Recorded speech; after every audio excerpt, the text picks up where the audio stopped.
దశాబ్దాలుగా వెస్ట్ దేశాల దృష్టిలో భారత్ అంటే రద్దీ రోడ్లు, గందరగోళపు జనాలు, పేదరికం, స్లమ్స్, క్లిష్టమైన బ్యూరోక్రసీ ఇవి మాత్రమే. ఇప్పటికీ వాళ్ళు భారత్ గురించి ఈ అపోహల్లోనే ఉండిపోయారు. ఇండియాను సింపుల్గా ఒక థర్డ్ వరల్డ్ కంట్రీగా కొట్టిపాడేస్తారు. అయితే వాళ్ళ ఈ అపోహల్లో ఉన్నప్పుడే భారతదేశం సైలెంట్గా తనని తాను నిర్మించుకోవడం మొదలుపెట్టింది. మొత్తం దేశ రూపురేఖలనే మార్చేసే ఒక విప్లవం మొదలైంది. అండ్ ఈ మార్పుని ముందుకు తీసుకువెళ్తుందే మన నగరాలు, మన దేశ గ్రోత్ ఇంజన్స్. ఇప్పుడు భారత్ ఎలాంటి మెగా సిటీస్ని నిర్మిస్తుందంటే ఇవి ప్లానింగ్, డిజైన్, ఇన్ఫ్రాస్ట్రక్చర్లో వెస్ట్ దేశాల్లోని నగరాలకు ఏమాత్రం తీసిపోవు. ఇవి న్యూ ఇండియాని ఒక న్యూ ఫ్యూచర్ వైపు నడిపిస్తాయి. భారత్ని తక్కువగా చూసిన ప్రతి దేశానికి ఒక జవాబుగా మారతాయి. అందుకే ఈ వీడియోలో నార్త్ నుంచి సౌత్ వరకు, ఈస్ట్ నుంచి వెస్ట్ వరకు ఇలా దేశంలోని 10 రాష్ట్రాలలో నిర్మితమవుతున్న 10 మహానగరాల గురించి తెలుసుకుందాం. అండ్ వీటిలో 2 సిటీస్ మన తెలుగు రాష్ట్రాల నుంచి కూడా ఉండబోతున్నాయి. సో ఆ మెగా సిటీస్ ఏంటి, వాటి స్పెషాలిటీస్ ఏంటో తెలుసుకునేందుకు ఈ వీడియోని చివరి వరకు చూసి లైక్ చేయండి. అలాగే తప్పకుండా వీడియోని హైప్ చేయండి. అప్పుడు ఈ వీడియో రీచ్ పెరిగి మరికొంతమందికి చేరుతుంది. Number 10, Srinagar, Jammu and Kashmir. ఒకప్పుడు శ్రీనగర్ని ప్యారడైస్ ఆన్ ఎర్త్గా పిలిచేవారు. అయితే శత్రు దేశాల కుతంత్రాల కారణంగా ఈ సిటీ దేశంలోని మిగతా నగరాలతో పోలిస్తే ఇంతకాలం బాగా వెనకబడిపోయింది. అయితే 2019లో ఎప్పుడైతే ఆర్టికల్ 370ని రద్దు చేశారో అప్పటి నుంచి శ్రీనగర్ మళ్ళీ కంబ్యాక్ చేస్తుందని చెప్పచ్చు. ఒక్క 2025లోనే శ్రీనగర్ అందాలను చూసేందుకు 2 కోట్ల మంది టూరిస్టులు ఇక్కడికి వచ్చారు. ఇది అక్కడ లోకల్గా చాలా రెవెన్యూని జనరేట్ చేసింది. అలాగే టూరిజంతో పాటు ఇక్కడ ఎటువంటి టఫ్ కండిషన్స్ అయినా సరే తట్టుకునే roads, tunnels, rail corridors, ski lifts వంటి ఎన్నో ఇన్ఫ్రాస్ట్రక్చర్ ప్రాజెక్ట్స్ జరుగుతున్నాయి. వీటితో పాటు శ్రీనగర్ స్మార్ట్ సిటీ ఇనిషియేటివ్లో భాగంగా జీలం రివర్ ఫ్రంట్ని బ్యూటిఫై చేయడం, LED స్ట్రీట్ లైట్స్ ఏర్పాటు, public parks, EV charging station, cycling tracks, film studios ఇలా ఇంతకు ముందెప్పుడు చూడని విధంగా ఈ సిటీ ఇప్పుడు ట్రాన్స్ఫార్మ్ అవుతుంది. అలాగే ఫ్యూచర్లో శ్రీనగర్కి ఒక మెట్రో రైల్ కూడా రాబోతుంది. ఈ రకంగా శ్రీనగర్ ఒకప్పటి తన పూర్వ వైభవాన్ని మళ్లీ సంపాదిస్తుంది. మొత్తం దేశానికే ఒక టూరిజం హబ్గా మారబోతుంది. Number 9, global city Tamil Nadu. Tamil Nadu capital సిటీకి చెన్నైకి సౌత్లో 2000 ఎకరాల విస్తీర్ణంలో ఒక భారీ సిటీని బిల్డ్ చేయాలని తమిళనాడు గవర్నమెంట్ ప్లాన్ చేస్తుంది. అదే మధురాంతకం గ్లోబల్ సిటీ. దీన్ని రీసెంట్గానే 2025-26 తమిళనాడు స్టేట్ బడ్జెట్లో భాగంగా అనౌన్స్ చేశారు. రోజు రోజుకి చెన్నై సిటీకి పెరుగుతున్న కంజెషన్ని తగ్గించేందుకు, అలాగే గ్లోబల్ ఇన్వెస్ట్మెంట్ని పెద్ద మొత్తంలో ఆకర్షించి జాబ్స్ని క్రియేట్ చేసేందుకు, ఇన్నోవేషన్ని ప్రోత్సహించేందుకు ఈ సిటీ బాగా ఉపయోగపడుతుంది. ఇక్కడ IT, fintech, artificial intelligence, life sciences ఇలా అన్ని సెక్టార్స్కి సంబంధించిన హబ్స్ ఏర్పాటు కాబోతున్నాయి. అలాగే ఈ గ్లోబల్ సిటీలో అన్ని ఇన్కమ్ క్లాసెస్కి సంబంధించిన ప్రజలు నివసించడానికి రెసిడెన్షియల్ జోన్స్ కూడా ఉండబోతున్నాయి. ఈ సిటీ యొక్క మాస్టర్ ప్లాన్ని Tamil Nadu industrial development corporation Tidco సిద్ధం చేయబోతుంది. దీనికోసం ఆల్రెడీ 2000 ఎకరాల ల్యాండ్ని ఎక్వైర్ చేసుకున్నారు. సిటీని పూర్తిగా స్క్రాచ్ నుంచి నిర్మిస్తారు. ఫ్యూచర్లో తమిళనాడుని $1 ట్రిలియన్ ఎకానమీగా మార్చాలన్న ఆ రాష్ట్ర గోల్లో ఈ గ్లోబల్ సిటీ కీలక పాత్ర పోషించబోతుంది. Number 8, indoor, Madhya Pradesh. 2017 నుంచి ఇప్పటి వరకు గత 8 సంవత్సరాలుగా ఇండోర్ మన దేశంలోనే మోస్ట్ క్లీనెస్ట్ సిటీగా పేరు తెచ్చుకుంది. అయితే ఈ సిటీ ఇప్పుడు నీట్నెస్తో పాటు మిగతా రంగాలలో కూడా చాలా వేగంగా డెవలప్ అవుతుంది. ఇక్కడ ఫార్మాస్యూటికల్స్, టెక్స్టైల్స్, ఆటోమొబైల్ ఇండస్ట్రీస్తో పాటు IIM, IIT, ఎయిమ్స్ వంటి టాప్ ఇన్స్టిట్యూట్స్తో ఎడ్యుకేషన్కి మంచి బేస్ ఉంది. ఇండోర్లో పొల్యూషన్ని మరింత తగ్గించేందుకు ఇక్కడ electric buses, solar bus stops, windmills, tree ప్లాంటేషన్ని బాగా పుష్ చేస్తున్నారు. అలాగే మన దేశంలో ట్రాఫిక్ కంట్రోల్ మరియు వేస్ట్ మేనేజ్మెంట్లో AIని ఇంటిగ్రేట్ చేసిన మొదటి నగరం కూడా ఇండోరే. ఈ కమిట్మెంట్స్ కారణంగానే ఇండోర్ ఇప్పుడు సెంట్రల్ ఇండియాలో ఇన్వెస్ట్మెంట్స్ మరియు టెక్ స్టార్టప్స్కి ఒక మ్యాగ్నెట్ లా మారింది. ప్రెజెంట్ ఈ సిటీ GDP $25 బిలియన్ గా ఉంది. అలాగే ఇక్కడ ప్రజల పర్ క్యాపిటా ఇన్కమ్ రోజు రోజుకి పెరుగుతుంది. నెంబర్ 7, నగాకి సిటీ, నాగాలాండ్. ఈశాన్య భారతంలోని పర్వతాలలో ఇప్పుడు ఒక అద్భుతమైన నగరం రూపుదిద్దుకుంటుంది. అదే నగాకి సిటీ. ఈ ప్రాజెక్ట్ ని నాగాలాండ్ గవర్నమెంట్ చాలా ప్రెస్టీజియస్ గా తీసుకుంది. నాగాలాండ్ లో అర్బన్ డెవలప్మెంట్ ని ప్రోత్సహించి అన్ని సదుపాయాలు ఉండే ఒక వరల్డ్ క్లాస్ సిటీని నిర్మించాలన్నదే ఇక్కడ అసలు ప్లాన్. దీనివల్ల ఆ రాష్ట్ర రాజధాని అయిన కోహిమా మరియు దిమాపూర్ టౌన్స్ మీద కంజెషన్ తగ్గడంతో పాటు మిగతా ప్రాంతాలకు కూడా డెవలప్మెంట్ విస్తరిస్తుంది. ఇది ఒక గ్రీన్ ఫీల్డ్ సిటీ. దీన్ని ఇనీషియల్ గా 9,600 ఎకరాలలో నిర్మించాలనుకుంటున్నారు. ఈ నాగాకి సిటీలో service hubs, trading centres, tourism, education, regional commerce ఇలా అన్ని రంగాలకు సంబంధించిన ఫెసిలిటీస్ ఉంటాయి. భవిష్యత్తులో నార్త్ ఈస్ట్ ను మిగతా ఇండియాకు మరింత కనెక్ట్ చేయడంలో ఈ సిటీ కీలక పాత్ర పోషించబోతుంది. అయితే ఈ నగరం ఇంకా డిజైన్ ఫేస్ లోనే ఉంది. ఒక్కసారి కంప్లీట్ అయితే చుట్టూ కొండలతో మధ్యలో మోడర్న్ ఆర్కిటెక్చర్ తో ఈ సిటీ మొత్తం నార్త్ ఈస్ట్ కే ఒక ల్యాండ్ మార్క్ గా నిలిచిపోతుంది. నెంబర్ 6 అయోధ్య, ఉత్తరప్రదేశ్. ఇప్పుడు మనం చెప్పుకోబోయేది శ్రీరాముని జన్మభూమి అయిన అయోధ్య నగరం గురించి. మన భారత్తో పాటు విదేశాలలో ఉండే కోట్లాది మంది హిందువులకి శ్రీరామ జన్మభూమి ఒక పవిత్ర క్షేత్రం. అండ్ 500 సంవత్సరాల సుదీర్ఘ నిరీక్షణ తర్వాత 2024 జనవరి 22న రామ్ మందిర్ నిర్మాణం పూర్తయింది. ఈ ఆలయం సెంటర్గా ఒక టెంపుల్ సిటీని డెవలప్ చేయాలని యూపీ గవర్నమెంట్ ప్లాన్ చేస్తుంది.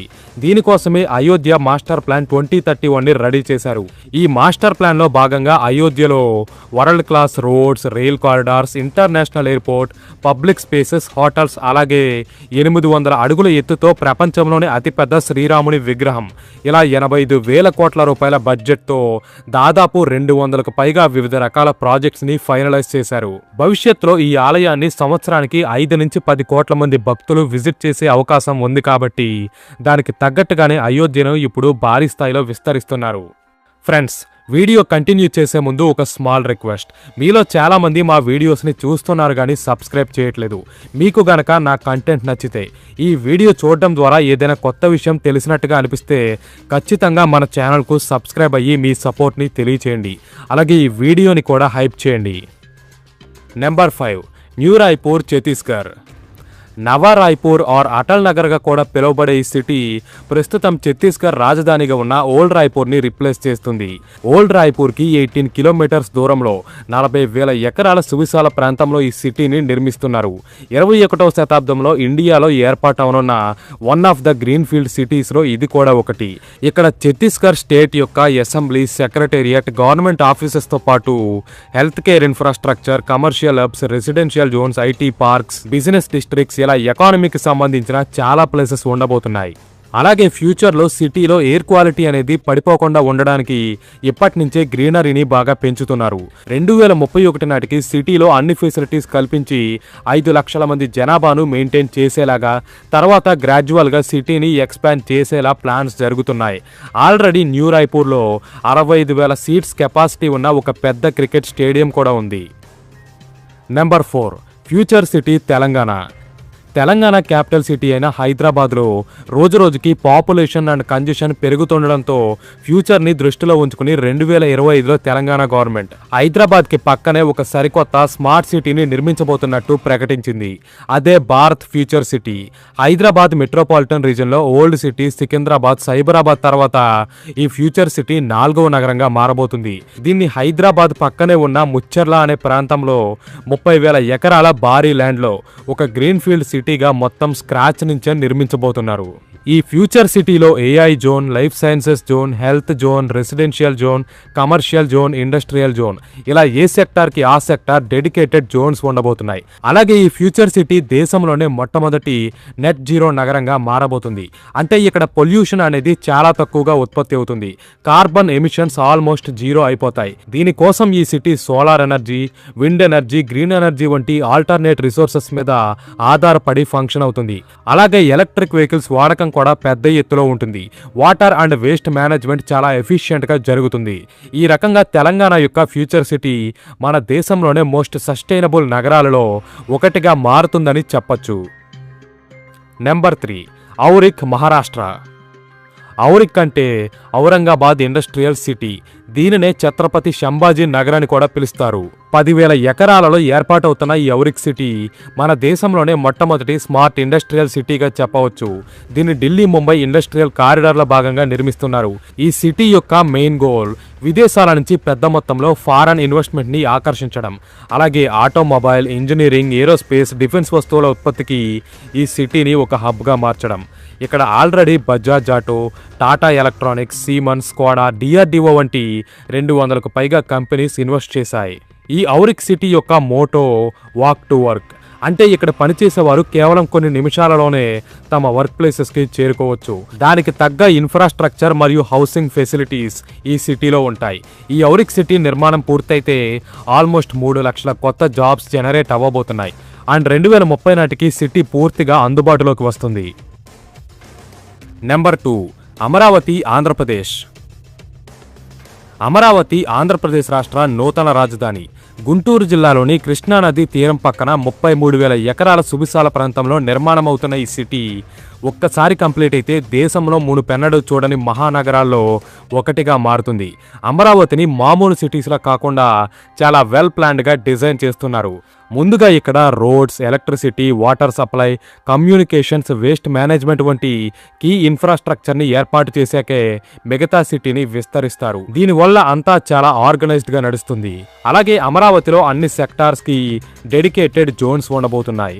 పాలన కోసం గవర్నమెంట్ జోన్, ప్రజలు నివసించడానికి రెసిడెన్షియల్ జోన్, స్టడీస్ కోసం ఎడ్యుకేషన్ జోన్, ఫ్యాక్టరీస్ కోసం industrial zone, electronics zone, tourism zone, sports zone, media zone, ఇలా సిటీని డిఫరెంట్ పార్ట్స్గా డెవలప్ చేస్తారు. అలాగే ఈ అమరావతి సిటీలో క్వాంటమ్ వ్యాలీ వంటి ఫ్యూచరిస్టిక్ రీసెర్చ్ సెంటర్స్ కూడా రాబోతున్నాయి. సిటీని ఎల్లవేళలా ఆహ్లాదంగా ఉంచేందుకు 30% గ్రీనరీతో కవర్ చేస్తారు. దీనివల్ల పొల్యూషన్ పెరగదు. అలాగే Krishna river front, amusement parks, museum, cricket stadium, బౌద్ధ స్తూపం, ఇలా ఎన్నో టూరిస్ట్ అట్రాక్షన్స్ కూడా ప్లాన్ చేశారు. ఇలా ఇన్ని ఫెసిలిటీస్తో నిజంగానే అమరావతి ఒక వరల్డ్ క్లాస్ నగరంగా మారబోతుంది.